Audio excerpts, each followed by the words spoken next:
बिस्मिल्लाहिर्रहमानिर्रहीम, अस्सलाम वालेकुम। मैं हूं ज़ुबैर अवान। नाज़रीन, ज़ारा केस, इस हवाले से मेरे पास कुछ नई अपडेट है, कुछ नई इन्फॉर्मेशन है, वो आप लोगों के सामने रखना बहुत ज़रूरी है, क्योंकि आप लोग शुरू दिन से हमारे साथ इस केस के साथ जुड़े हुए हैं। आप हमारी वीडियोज़ को शेयर कर रहे हैं ताकि ये जो हमारी बहन, जिसके साथ उसकी सास ने और उसकी सास की जो बेटी थी, उसने मुबैना तौर पर जो जुल्म किया, उसको इंसाफ दिलाया जा सके। ज़ारा के बेटे मोहम्मद शाफे को इंसाफ दिलाया जा सके। ज़ारा के जो पुलिस मुलाजिम वालिद मोहतरम शबीर साहब हैं, उन्हें इंसाफ दिलाया जा सके। तो आप सबका मैं फिर से शुक्रिया अदा करना चाहता हूं कि आप हमारी वीडियोस को शेयर कर रहे हैं।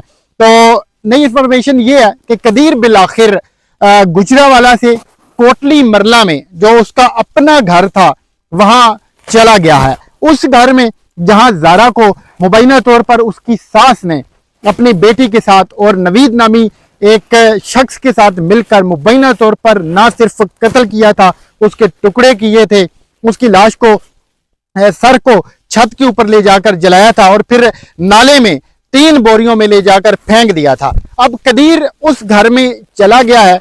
कदीर की हालत में आप लोगों के सामने रख रहा हूं, जो कि हमें पता चली है। कदीर छत के ऊपर गुमसुम, अकेला, तन्हा कई कई घंटे लेटा रहता है। नीचे वो वाला घर जहां ज़ारा को, उसकी बीवी को मुबैना तौर पर जुल्म का, बर्बरियत का निशाना बनाया गया, उसमें नीचे कदीर कैसे महसूस करता होगा, कैसे वो रहता होगा, कैसे वो चीजों को देखता होगा। छत पे चला जाता है, छत पे फिर वो कई कई घंटे लेटा रहता है, और छत भी वो जहां पर आपने देखा कुछ वीडियोस में हमारी कि सुहा पड़ी थी, और सुहा उस चीज की थी जहां ज़ारा का सर जलाया गया था। तन तन्हा अकेला लेटा रहता है कई कई घंटे, गुमसुम।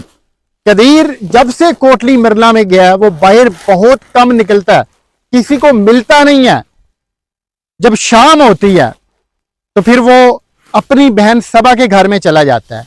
सबा, वो जिसे पुलिस ने तफ्तीश के लिए कुछ टाइम रखा था अपने पास, इसमें सबा का बेटा भी था और फिर साथ में एक शबीर नामी और शख्स भी था।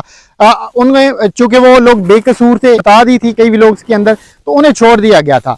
अब कदीर जो है वो रात को सबा के घर में ही रुकता है। जब सुबह होती है तो वापस अपने उसी घर में आ जाता है। कदीर का बेटा मोहम्मद शाफे, वो उस कमरे को देख देख के रोता है।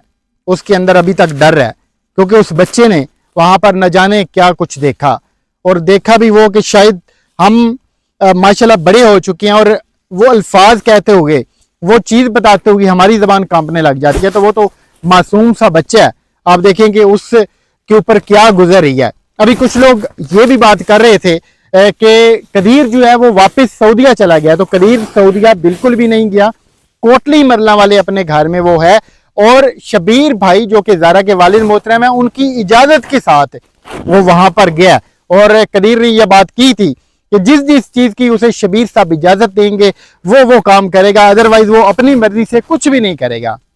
और फिर कदीर ने यह भी बात किया कि जब जब उसे पुलिस इन्वेस्टिगेशन के लिए अगर बुलाती है तो वो जाएगा। और कदीर पहले 2-3 मरतबा खुद ही थाने में जा चुका है, पुलिस वालों को मिल चुका है।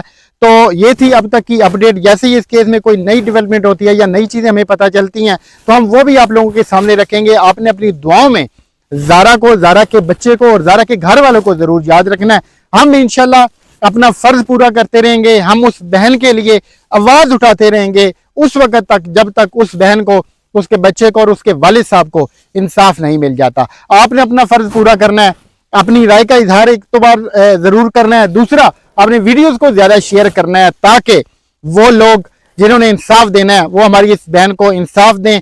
एंड पे मैं एक और बात आप लोगों के सामने रखना चाहूंगा कि डीपीओ सियालकोट खुद इस केस को देख रहे हैं, एक एक चीज उनके नॉलेज में लाई जाती है। एसपी साहब शबीर भाई के साथ राब्ते में है, वो खुद इस केस को जो भी लम्हा ब लम्हा उन तक इंफॉर्मेशन पहुंचाई जाती है उसको देखते हैं। तो मिलते हैं अगली वीडियो में। अल्लाह हाफिज।